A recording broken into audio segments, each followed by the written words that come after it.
Hey folks, a while back, although just recently, I made a video called The Creative Process, and it's kind of part one. And this part two, so the creative process part two is going to have specifically, it's going to be involving music composition. And it's really kind of meant for those that already have kind of a pretty good grounding in music theory. So it might not be the one you want to see. Maybe the one you want to see is just to get the ball rolling a little bit as a beginner composer. And so I kept it very broad for the other arts, but as a beginner composer, maybe go to part one. Or any composer really. There's some things that might be worthwhile if you're more experienced, sure. But so this one, so with all the terminology, I had to apologize beforehand. I have some future plans again still about getting more into music video stuff. Um, so I'm going to use a lot of extended jargon. I do apologize. Anyway, let's get to this here. So for all my composition students, I have some things I give them, and I'm going to tell you what they are, and we're going to cover the bases pretty well here. The first thing that we talk about is we go through all the different scales. And so there's the different modes. There's Ionian, Dorian, Phrygian, Lydian, Mixolydian, Aeolian, and Locrian. And they correspond with the different notes in the C major scale, of course. And each of those modes has a different quality about it. And you can mix up the modes, you can have altered modes. For instance, just in a nutshell, as you know, the Ionian mode is the same as the major scale, so it's pretty happy sounding. The Dorian mode is a bit more martial, or has kind of this strong sound, strong, right? Strong Celt, or, the warrior, Spartan warrior, whatever it is. It's a little bit less cheery than the major scale, but it has it raised sixth. So, you have a lot of fifth. You do parallel fifths pretty well. Open fifths, kind of a more minor sound. The Phrygian has the flatted second, in addition to the minor scale, so it's kind of more Middle Eastern sounding, perhaps. Ancient, arcane, mystic, whatever. The Lydian scale is more, um, has that raised fourth along with the major scale. It's a major scale with raised fourth, and so it's kind of sparkly and imaginative and pretty. It's a very pleasant sound, but it's a little bit different, of course, than the major scale, the raised fourth. The Mixolydian, of course, just a major scale with a flatted seven. So it's like the cool guy kind of sound to me, or it's like Cool in the Gang, Celebrate the Times, right? Kind of sound. It's very dancey kind of sound, jazz, whatever. And then Aliens, the same thing as Minor, and Locrian just sounds weird. It's a good weird one. And then we go through all these different kinds, all the different harmonies: major, minor, major 7, major 9, major sharp 11, major 13, minor 7, minor 9, minor flat 9, minor 11, minor 13, and then I even use sometimes 15, sharp 15s, whatever. I'm crazy that way, some of my stuff. And so on and so forth. And it's a secundal harmony, right? Harmony built in whole tones. There's the whole tone scale, by the way, which is atonal. You can use it for spacey stuff, spaced out stuff, right? And the pentatonic scale, minor and major, to have more of an Asian sound, especially if you have a lot of parallel fourths harmonies. And you have augmented and diminished triads and extended harmonies. You have augmented 7, you have augmented major 7, and then you can add 9s and 11s and 13s to the augmented harmonies. You have diminished, full diminished 7. You have a half diminished 7, right? You have a diminished major 7, and then you can have the 9s and 11s and 13s as well. Plus, you can alter the extended harmonies. By extended harmonies, of course, I'm referring more to the 9s, 11s, and 13s. Right, 5, 6, 7 note chords built in thirds. I wasn't kidding when I said maybe part one is the one you want to see if you're not as musically, whatever, familiar with all these terms. And of course, dominant harmony. Dominant 7s, 9s, 11s, 13s. Dominant flat 9, sharp 11, whatever. You think, oh, this is jazzy. Well, maybe. It depends on the other elements of the music, whether or not it's actually jazzy or not. But the harmony itself can suggest jazz. It's just that you might use quote unquote jazzy harmonies in late romantic music or film music or just neo-romantic stuff in general, So then you also have sus4 harmony or sus9, or like a C over D kind of thing. So like extended harmony, but you're leaving out some pitches, so you're kind of having a triad with a different note in the bottom, whether or not it's more or less related to the triad up high or the seventh chord up high. And then you have major and minor together. You have bitonality. You can have mixes of diminished and augmented, diminished mixes of all these things. You can also have quartal and quintal harmony. And there's something called the mystic chord. Scriabin came up with. And there's so you can combine different scales with different harmonies, and yeah, polytonality and atonality. So there's a lot of things harmonically you can do to suggest different moods and things. A whole heck of a lot of things. Plus, it has different instruments, all the different instruments, and the orchestration and how to best use them. Plus the different rhythms, right? Even eighths, right? And 16ths and 32nds to suggest strength and just kind of stability, right? Versus triplets and sextuplet rhythms, and also swung rhythms for a little bit different. Swung for different feel, right? More casual, right? Triplets, more of a graceful kind of thing. It just all depends, but more flowing kind of sound. 6/8 for more rollicking kind of sound, maybe, or 9/8 for JC Joy of Man's Design. Yeah, sorry, AC Joy of Man's Design. And 12/8 is actually the original time signature for Superman, but we often hear it in 4/4 triplets, but it's actually 12/8.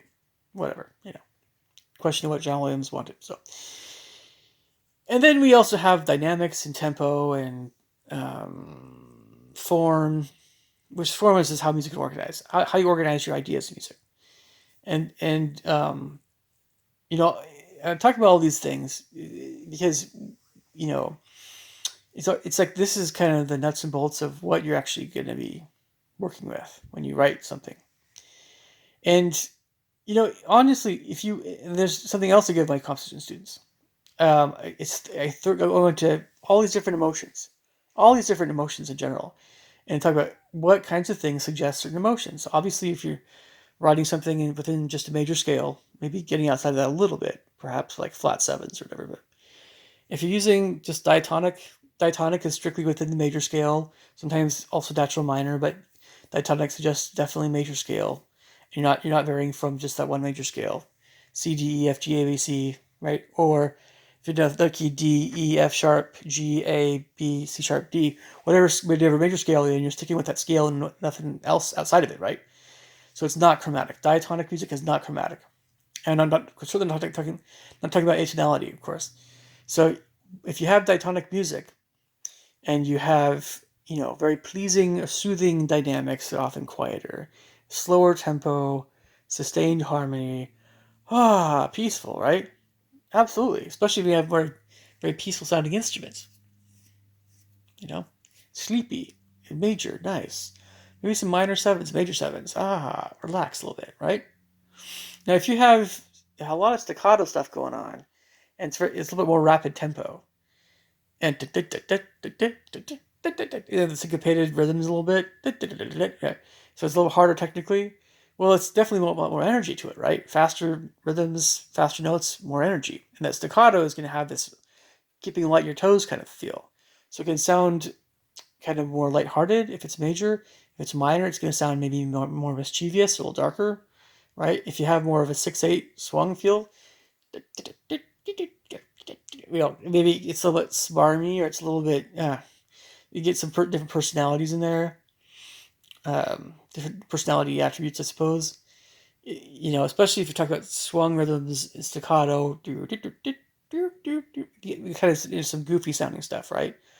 And anyway, slurred swung stuff. You can get kind of into the silly drunken thing, right? But these are all different moods. There's mischievousness with staccato impishness, with minor stuff, and with a bit more dissonant intervals or minor seconds, especially. And then sudden surprises, subito, piano, subito forte.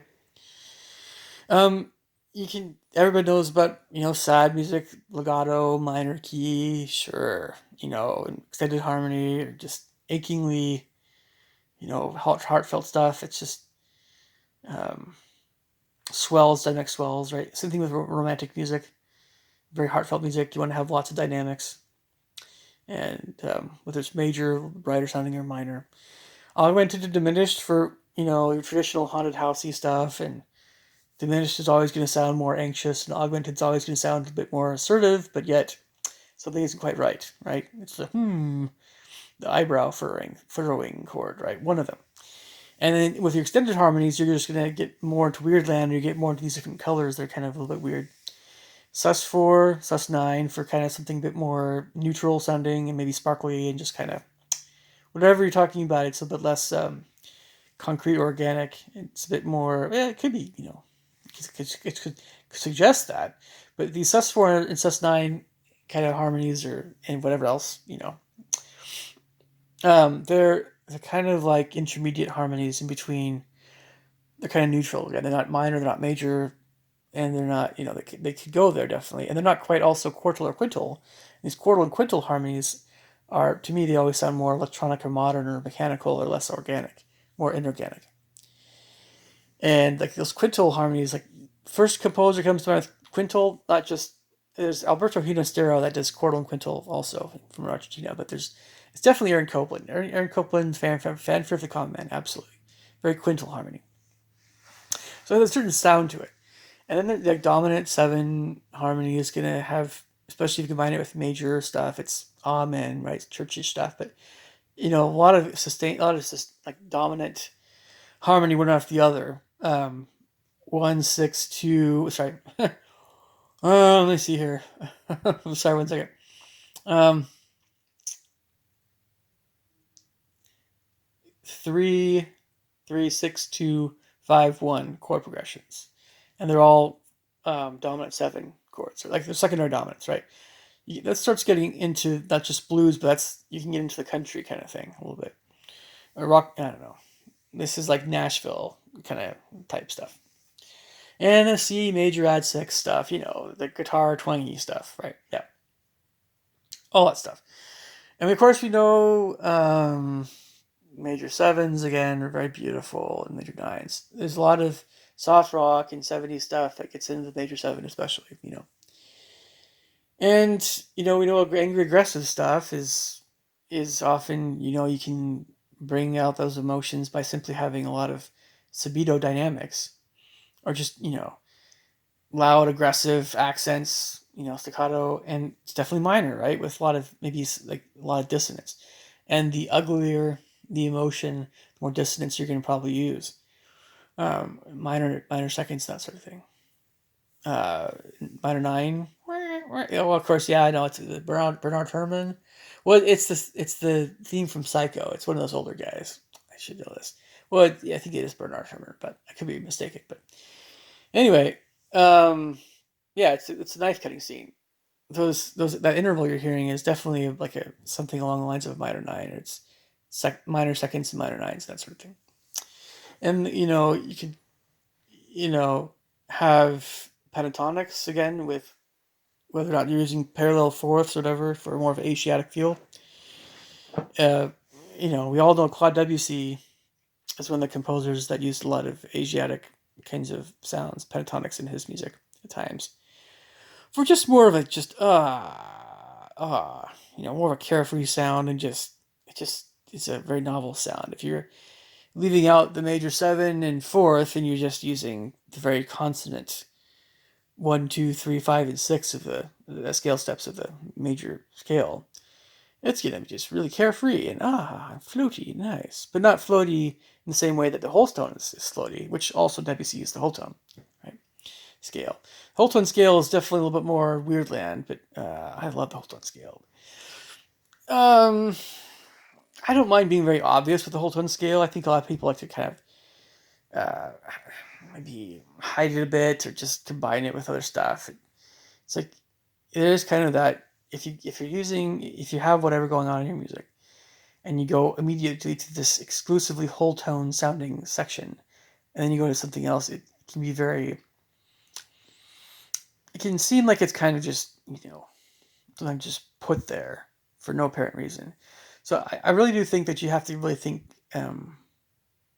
about flow in every piece of music that one writes, and how well does the ideas, because you have these different ideas in the form, but you want to think very carefully about how these ideas flow into each other, one to another, right?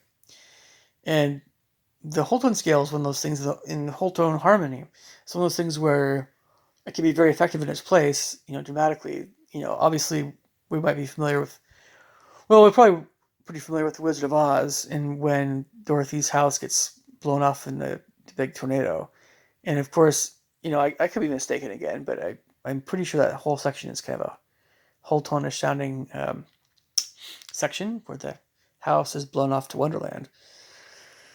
But if I'm not mistaken, also I think it was Vertigo by Bernard Herrmann. Also, used at least an augmented triad. It's kind of a broken augmented triad. Boom, boom, do, do, do. That's minor, sorry. Boom, boom, mm, do, do. Sorry. Let me just pick a tonic here. Do, do, do, do, do, do, do, do, do, do, do. That augmented triad, when it really has that.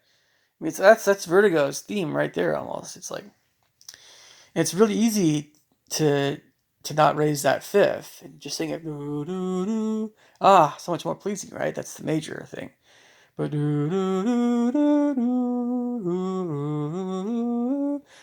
that augmented sound that is very distinctive. And then, of course, I've often been told that the full tone, sorry, the full diminished seventh chords, if you use them ascending by half step, or it has a very old time, turn of the century, circus type movie where somebody's running away from somebody, going up a big ladder, and they're about to fall into a big pool of water, that kind of thing. Or it's like, oh, there's a bad guy. He's probably got a twirly black mustache, like.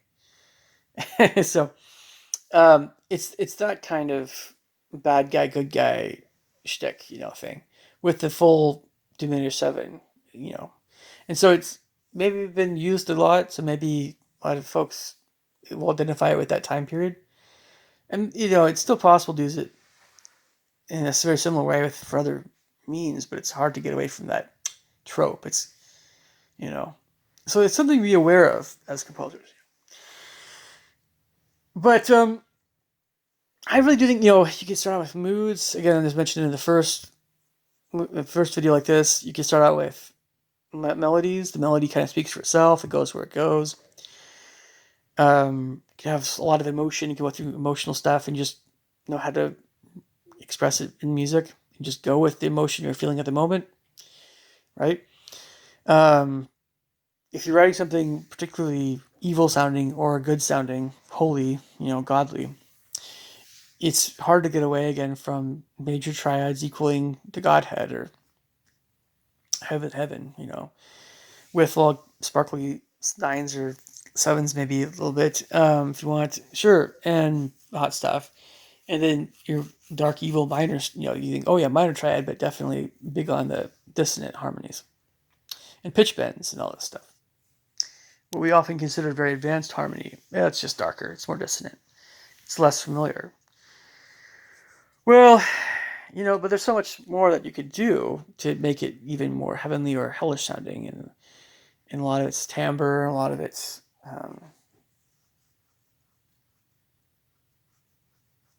I don't know. There's something to be said for just I think it's always just a very noteworthy thing for any composer to write a piece that's particularly reminiscent of God himself or Satan. It's not easy to go to those extremes, but if you hear something that's like, for instance, Morton Larsen's Lux Eterna is very clearly a heavenly.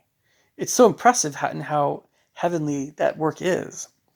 So and then I guess maybe a contrasting kind of piece to express. It's a composer isn't always an evil person for writing something very evil sounding, but um, I don't know. We always have our speculations, I suppose, but it's just um, well, a lot of people know about Stravinsky's music and how scary it can sound, not just right a spring, but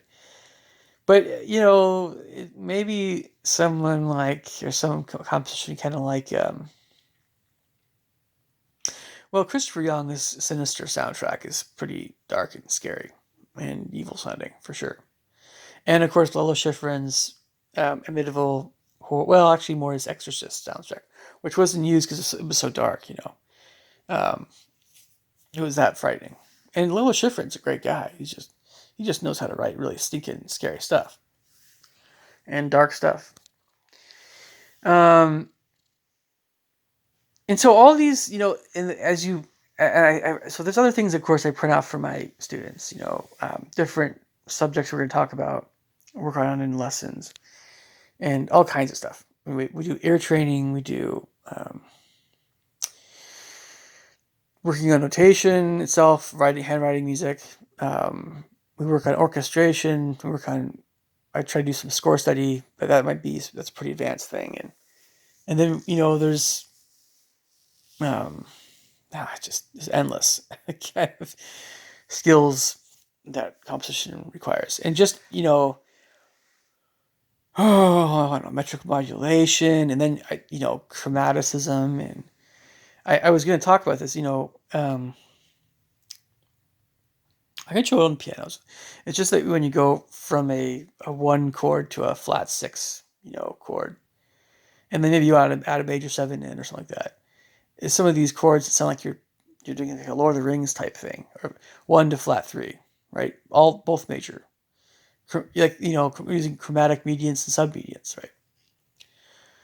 Um, and then of course, I think going to the flat seven, one to flat seven to one, it's very you know, older rock or classic rock sounding or 80s rock maybe, especially if it's, triads, one triad, flat seven triad, four triad, back to really quick five if you want, back to one, just those 3 note chords. Oh, yay. It's like the 60s is like the triads and, the synth 80s, right?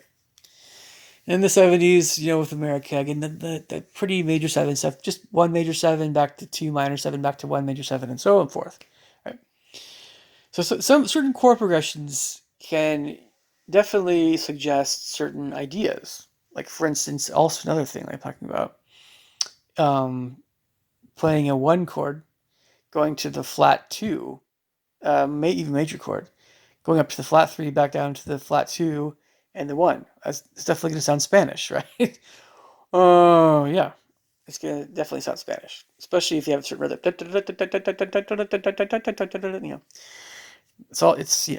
Yeah. I mean, like, I'm one of those matadors, like run away from the bull, or something. Or it's like, I'm in Spain, Madrid, but yeah, I don't know. And again, certain other chord progressions can suggest, I don't know, other things. I like using a one chord, going to one major seven, and then going to like a two minor seven, and then some kind of like 4/5 chord, like and then back to one major seven or one. It's just, to me, it's one of the chord progressions that's very soothing and emotive. If you go from a regular major, like C major triad, to C major seven, the melody just goes down by half step, then it just goes to the A or whatever it is.